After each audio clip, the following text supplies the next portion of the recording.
Hi అండి, అందరికీ నమస్తే. నా రావణ్లో పార్ట్ 7. హలో అని అంది చిన్నగా అను. హలో అను, నేను జీవన్ని. ఆఫీస్ నుంచి కాల్ చేస్తున్నా. నువ్వు వెంటనే ఆఫీస్కి రావాలి. హాఫ్ అన్ అవర్ లో నువ్వు ఇక్కడ ఉండాలి అని తడబడుతూ చెప్తున్నాడు జీవన్. జీవన్ మాటల్లో కంగారు అర్థమైన అనుకి. ఎందుకు సార్, ఏమైంది? నేను ఈ రోజు లీవ్ తీసుకున్నాను కదా సార్ అని అంటుంది అను. అను, ఇప్పుడు నువ్వు క్వశ్చన్ చెయ్యొద్దు. నువ్వు ఇంకో అరగంటలో ఆఫీస్లో వండుకుంటే మన బాస్ నిన్ను ఏం చేస్తాడో కూడా నువ్వు ఊహించలేవు. అందుకే తొందరగా ఆఫీస్కి రా అని కంగారుగా చెప్పాడు జీవన్. ఆ మాటలకు అనుకి భయం వేసింది. ఓకే సార్, వెంటనే వస్తున్నానని అక్కడి నుంచి ఇంటికి వెళ్లే టైం కూడా లేక అలానే ఆటోలో ఆఫీస్కి వెళ్ళింది అను. 25 నిమిషాలకు ఆఫీస్కి చేరుకున్నాను. ఫస్ట్ ఫ్లోర్కి వచ్చి జీవన్ క్యాబిన్లోకి వెళ్లి చూసింది. అక్కడ జీవన్ లేడు. వెంటనే జీవన్కి కాల్ చేసి, సార్, నేను ఆఫీస్కి వచ్చాను అని ఆయాసపడుతూ చెప్తుంది అను. జీవన్ టెన్షన్ ఒక్కసారిగా ఎగిరిపోయింది. విక్రమ్ తన చైర్లో కూర్చుని సీరియస్ గా వర్క్ చేసుకుంటున్న విక్రమ్ ని చూశాడు జీవన్. 5 నిమిషాల్లో ఈ రూమ్ లో ఉండాలి అండ్ దాన్ని స్టెప్స్ ఎక్కి రమ్మను అని చెప్పి మళ్ళీ ల్యాప్టాప్ లో మునిగిపోయాడు. పాపం జీవన్ కి ఏం చేయాలో తెలియక టాప్ ఫ్లోర్ కి రాను స్టెప్స్ మీద నుంచి అని చెప్పి ఫోన్ కట్ చేశాడు జీవన్. అనుకు అసలు ఏమీ అర్థం కాలేదు. 20 అంతస్తుల భవనాన్ని ఎలోలా ఎక్కింది. కానీ అప్పటికే పాపం అరగంట దాటింది. ఆయాసపడుతూ టాప్ ఫ్లోర్ కి చేరుకున్నాను. అక్కడ జీవన్ కనిపిస్తాడు. అక్కడ ఉన్న జీవన్ చూసినాను. ఏం క్వశ్చన్ చేయకుండా వచ్చేసాను సార్, చెప్పండి అని ఆయాసపడుతూ అంటుంది కడుపు పట్టుకుని. తన పరిస్థితి చూసి జాలి వేసినా ఏం చేయలేక వాటర్ బాటిల్ ని చేతికిస్తాడు జీవన్. ఆ బాటిల్ తీసుకుని గడగడా తాగేసింది. అసలు అనుకి ఓపిక అనేదే లేదు. నిన్న నైట్ నుంచి ఏమీ తినకపోవటం వలన కళ్ళు తిరుగుతున్నట్టుగా అనిపించింది. అయినా కూడా ఓపిక తెచ్చుకుని మరి తన జాబ్ పోతుందేమో అన్న భయంతో అలానే వచ్చింది. సార్, నేను వచ్చేసాను కదా సార్, నా జాబ్ ఉన్నట్టేనా అని టెన్షన్ గా అడుగుతుంది అను. ముందు సార్ క్యాబిన్ కి వెళ్ళాలి పద అని జీవన్ ముందు నడుస్తూ ఉంటే వెనుకే అను వెళ్తుంది. విక్రమ్ క్యాబిన్ ముందుకు వచ్చి డోర్ లాక్ చేశాడు. జీవన్, కమిన్ అని అన్న గంభీరమైన వాయిస్ విని అను ఉలిక్కిపడింది పాపం. డోంట్ పానిక్ అనురాధా, కమ్ అని అనుని తీసుకుని లోపలికి వెళ్ళాడు జీవన్. ఎందుకు ఆ రూమ్ లోకి వెళ్ళాలి అంటేనే ఉనిగిపోతుంది అను. కొంచెం ధైర్యంతో లోపలికి వెళ్ళి తల కిందకి దించి ఉంచింది. జీవన్ వెనకే ఉండి ఇక లోపలికి వెళ్ళిన వీళ్ళని చూసి వాచ్ లో టైం చూసి ఎర్రబడ్డ కళ్ళతో అనుని చూస్తున్నాడు విక్రమ్. కానీ అనుకి ఏమీ తెలియదు కదా, తల కిందకే దించుంచింది.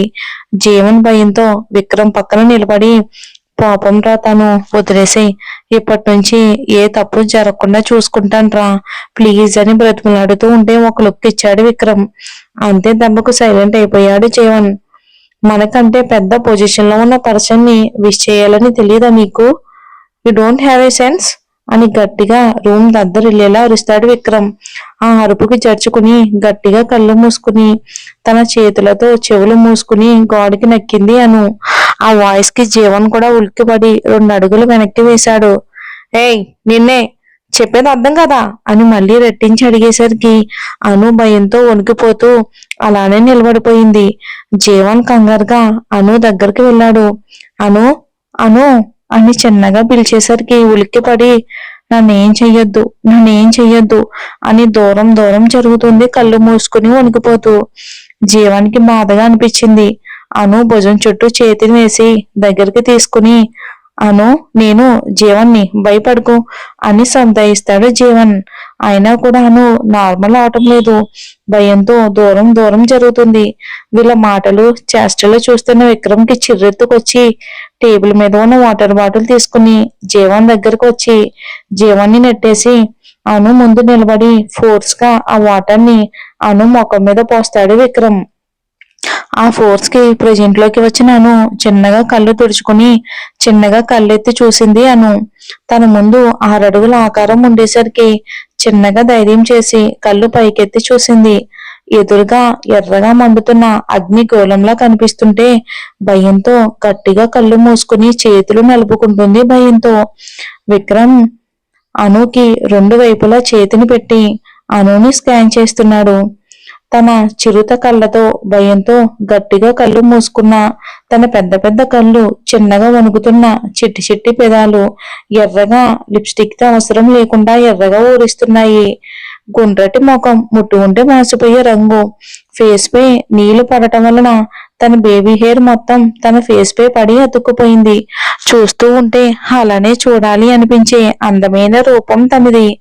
ఇంకా కిందకి వస్తూ ఉంటే తన చీర ఉండను అన్నట్టు కొంచెం జారుతూ ఉంది. ఉప్పొంగి కనిపిస్తున్న తన సంపద. ఇంకా కిందకి వెళ్తూ ఉంటే నడుము ఉందా లేదా అన్నట్టు చీర మాటిన దాగి ఉన్న తన నెలవంక లాంటి నడుము. ఇంకా ముఖ్యంగా చెప్పాలి అంటే ఎందరో అమ్మాయిలతో గడిపిన విక్రమ్ ఇప్పుడు అనుని చూస్తూ ఉంటే ఏదో తెలియని కలవరం. ఏ అమ్మాయినైనా ఒక్క రాత్రికి మాత్రమే స్టే చేసే విక్రమ్ ఇప్పుడు అనుని చూస్తూ ఉంటే ఒక్క రాత్రికే కాదు, జీవితాంతం తనతోనే ఉండిపోవాలి అన్న ఆశ కలుగుతుంది విక్రమ్లో. అలానే చూస్తూ ఉన్న విక్రమ్ ని కదిలించాడు జీవన్. బలవంతంగా చూపును మళ్లించి జీవన్ వైపు చూశాడు విక్రమ్. విక్రమ్, వదిలేరా, తను భయపడుతుంది పాపం అని చిన్నగా అన్నాడు. ఏమనుకున్నాడో ఏమో మెల్లిగా దూరం జరిగాడు. వెళ్లి చైర్లో కూర్చుని అనుని కన్నార్పకుండా అలానే చూస్తూ ఉన్నాడు విక్రమ్. మరి ఏం జరుగుతుందో వచ్చే ఎపిసోడ్ లో చూద్దామండి.